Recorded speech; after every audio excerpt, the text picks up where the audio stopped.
Hey guys, Screamods here, and today I'd like to show you how to make some deep jump up style basses. So I've prepared a little groove here in the MIDI. Sounds something like that. And yeah, basically we want to start with the basic preset that opens up when you open Serum, and you have per default a saw wave here. So I'll take that reverb off for now, and then it sounds something like that. I then always kind of, as a first step for almost all of my basses, I like to turn on the filter section here, because the next step for me is often to add the compression here. So I click on multiband and I push that threshold, as I kind of like that sound, and I also like it with that filter on it. I don't know what it is, but it just sounds cool. Then I love to take an LFO and I love to add a little bit of an attack here and then shape it something like that. You can play around with the shape and see what happens. And then I basically just take this LFO and put it on here. And in this section we have a lot of options, but right now I'm gonna use FM from B. So that means I'll take oscillator B, but I'll turn the level all the way down because I just want to FM it. In my experience, a perfect fifth is always a good idea for this type of stuff. So now let's take a listen to what we actually made here. Put it on envelope mode and then let's take a quick listen.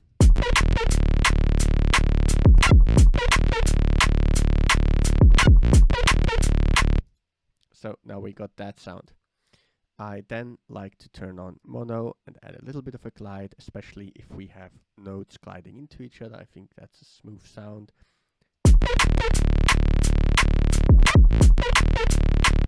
That's cool. I like to give it a little bit of attack on envelope 1 so we have less clicking.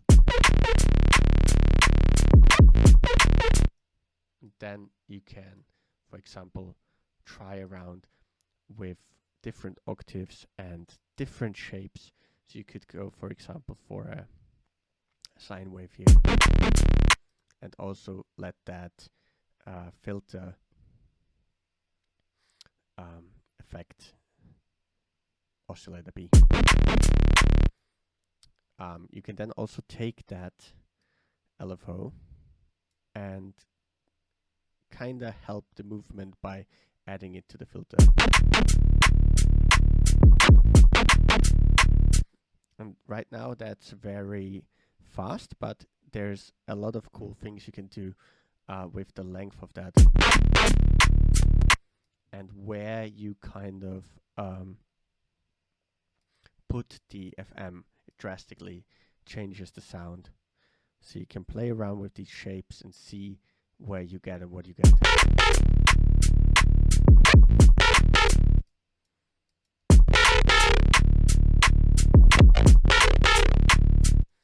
In this case, I kind of want to have a longer sound here, so I'm gonna just make everything a little bit longer and then try it again.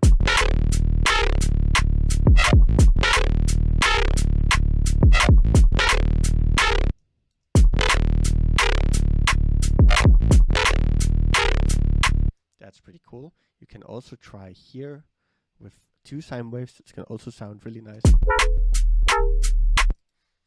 And yeah, then maybe some hyperdimension.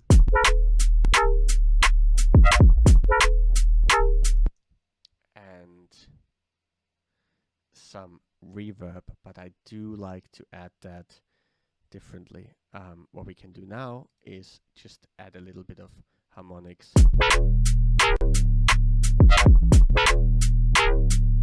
That makes it way cooler. I just click on that pencil and add some harmonics.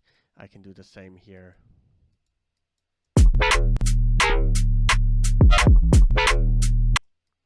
And then I can add a bit of the uneven ones.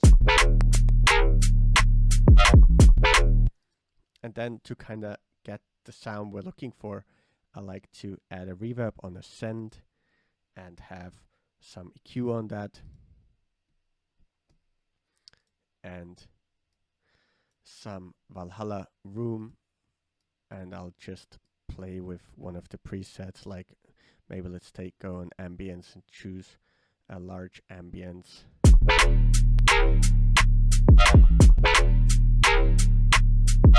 And maybe I want the last note to be dry, so I'm automating it like that.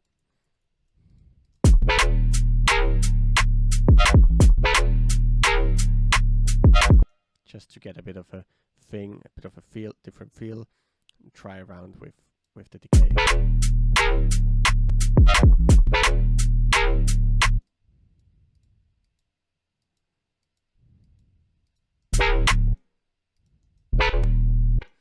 And then I like to add maybe a little bit of noise, maybe a little bit of saturation.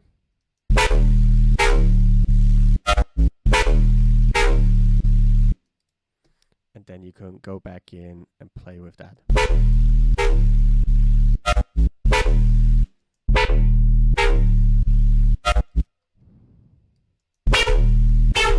It's all drastically different, so it's really fun to play around.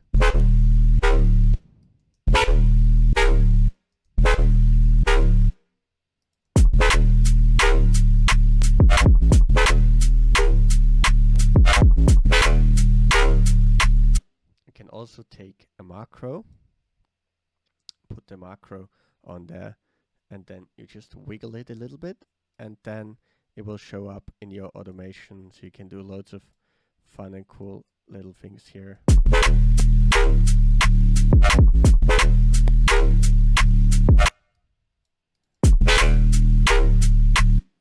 Maybe have the first one be like super tacky.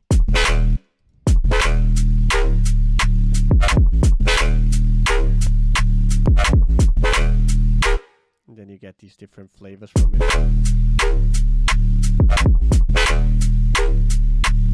And remember again, you can change the shape of the wavetail and will drastically change the sound as well.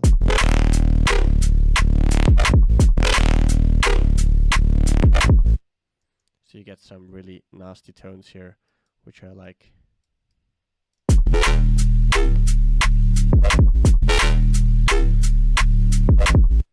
Yeah, so that's how you make these kind of deep, jump-uppy FM basses. Yeah, I hope that helped you out and you have some fun experimenting with that and different filters and delays and all types of stuff. And yeah, have fun sound designing. Peace out, guys.